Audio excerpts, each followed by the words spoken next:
je Ivana. U ovoj lekciji se bavimo psihologijom kupca.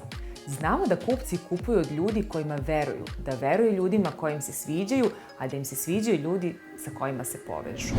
Navešćemo nekoliko termina koji sumiraju način na koji kupac razmišlja, a to su bezbednost, konekcija, poverenje, razumevanje, prilika i kredibilitet. Kako biste doprli do kupca, morate pratiti put od konekcije do kredibiliteta.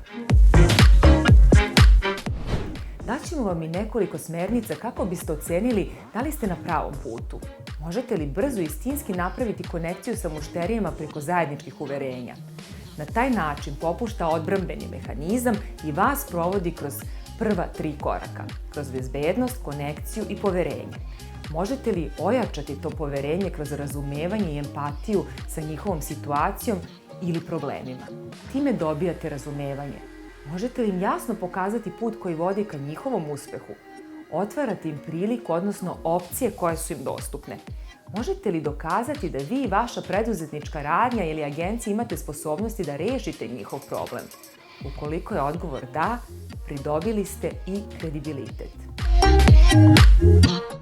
Što se mene tiče, ja sam ušla u svet poslovanja bez ikakvog formalnog znanja. Govorili su mi da sam dobar prodavac, ja zapravo nikad nisam imala utisak da ljudima nešto prodajem, već da im zaista govorim šta smatram da je kvalitetno, šta im je zaista potrebno, šta je opet fakultativno ukoliko imaju dodatne želje ili novca. Čini mi se da je to poverenje najvažnije i presudno. Ključno je da vam kupci veruju, da znaju da ste dosledni i da ih nećete ni u kom slučaju prevariti. Suština je napraviti okruženje koje je bezbedno, zatim demonstrirati jasno razumevanje problema, dokazati da možete jasno i jednostavno da se koristite prilikama koje su na raspolaganju i konačno da pokažete da imate kredibilitet za rešavanje njihovog problema.